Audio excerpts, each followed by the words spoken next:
怀光系列案件里，最鲜明的特征是凶手在选择目标的时候，有特定的倾向。穿红裙子的女人，这一点很关键，这是凶手在选择目标时重要的标准，也是贯穿整个连环杀人案的内在动机。曾经有个穿红裙子的女人，让凶手极其仇恨，他通过杀害与他形象相符的女人来泄愤。是他的妻子吗？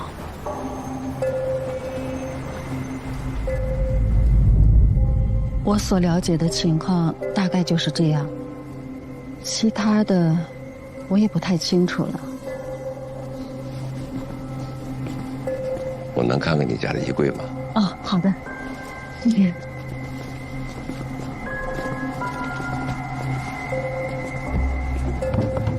我所有的衣服都在这儿呢。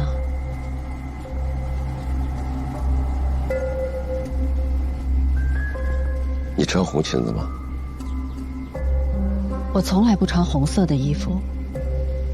老师去找过陈丽的前妻，结果是一个传统朴素的女人，衣着打扮也近乎于保守。她说她从未穿过红裙子，更没有出轨。与陈丽离婚也仅仅是因为两个人的性格不合。那不就能证明他是撒谎了吗？不就可以翻案了吗？老师还没来得及把报告呈上去，陈丽就死了。肝癌，拘留期间就死了。那我有答案了。是猜测，不是答案。我们都有猜测。陈丽也许是在替人顶罪，凶手把作案的细节都告诉了他，然后让他去自首。在没有证据之前，猜测永远只能是猜测。陈丽死后，确实再没有发生过类似的凶杀案，而且犯罪侧写一直停留在理论的阶段，一直以来都只能作为调查的参考。有时候真相会证明理论的完全错误。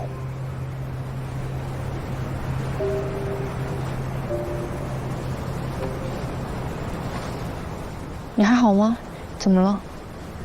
没事。那你还没回答我的问题啊。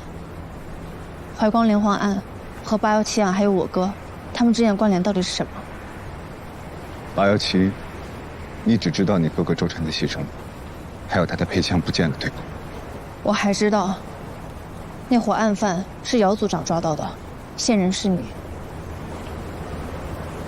你不知道的是，你哥哥在临死前与817的犯罪分子有过精神的搏斗，警方在他的指甲里提取到了血迹，血迹的 DNA 与20年前怀光案经班当中的 DNA 比对结果一致。那他们是同一个人吗？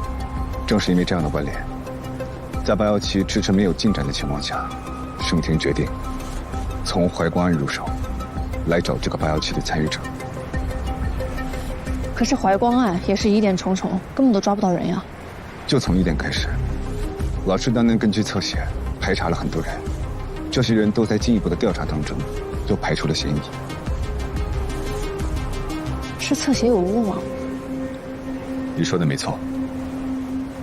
重启怀光案之后，老师把当年警方采证的记录都交给了我，让我出一份侧写报告。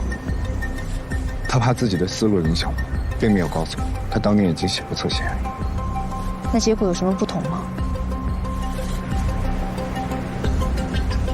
年龄，我认为凶手并非是中年男性，而是年轻人，在18到23岁之间。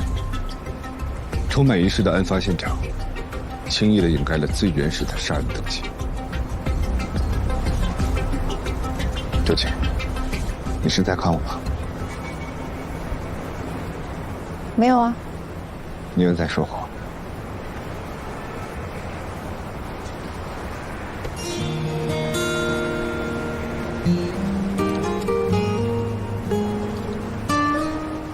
你怎么了？喝瓶可乐把自己喝醉了？不是可乐，是海鲜。我海鲜。啊？海鲜味的泡面，你都过敏了？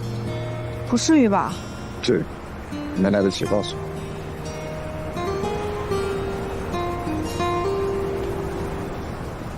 你发烧了吗？没事，一会儿就好了。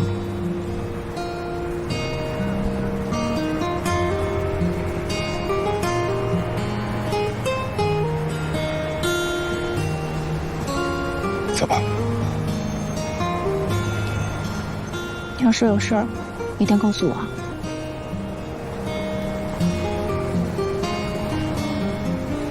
对了，我们说到哪儿了？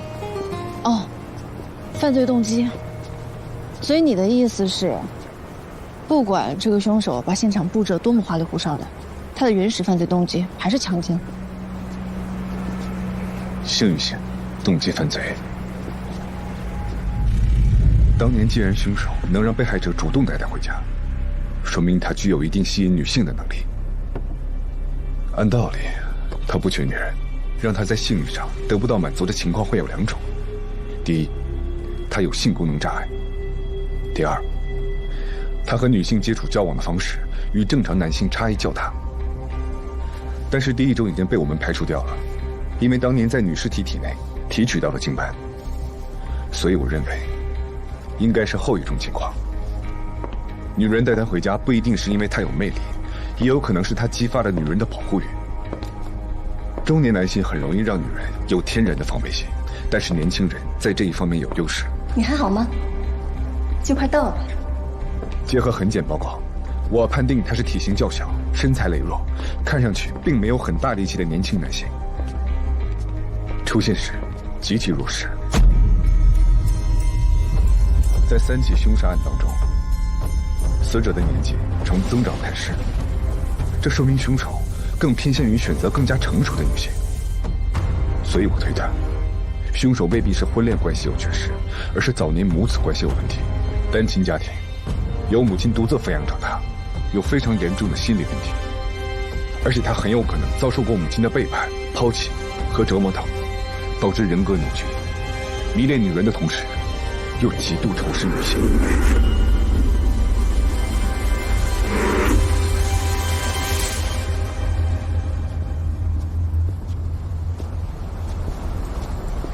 不过，距离案发已经过去15年了。即便是有新的侧写，在这么短的时间内，也抓不到犯罪人。但是你有了线索。真正的凶手不是陈琳，是戚言。戚言，就是那个捅了我哥10几刀的人。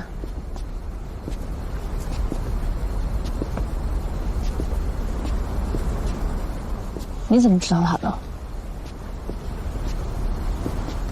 了解犯罪人的性格弱点，就知道怎么激怒他。我只是放了一杆，他就上钩了。什么？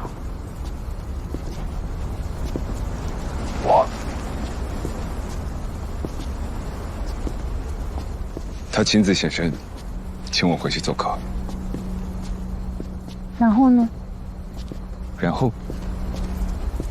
然后就把他抓了，有惊无险。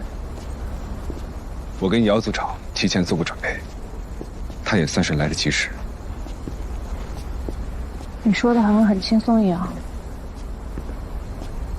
就是在那个时候，姚组长带人端了他们的藏匿窝点。不过现在看来，很明显，他有一个不小的团伙在背后。那戚言呢？死了。猜到了。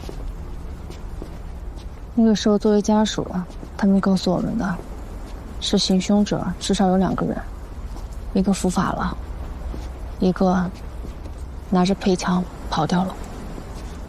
然后就告诉我们这个案子会继续侦查，继续就继续到了现在。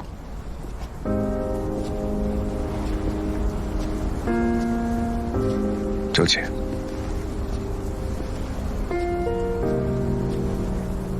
当时枪没有找到，也没有弄清楚你哥哥遇害的原因，我很抱歉。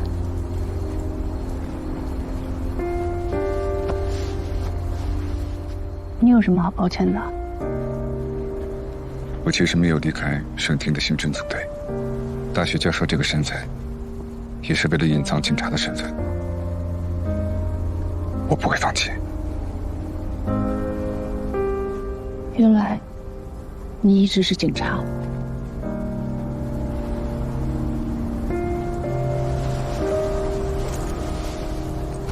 谢谢你，张汉生。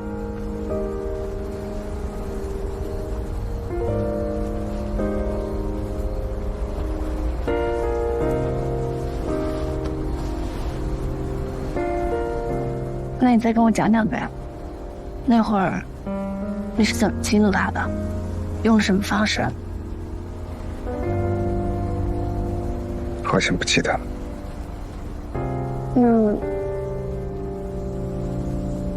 他见到你的时候是什么态度呀？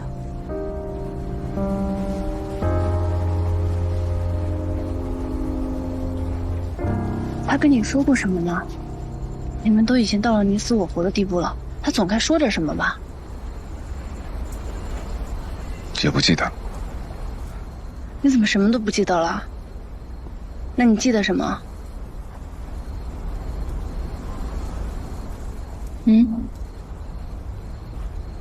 你记得什么？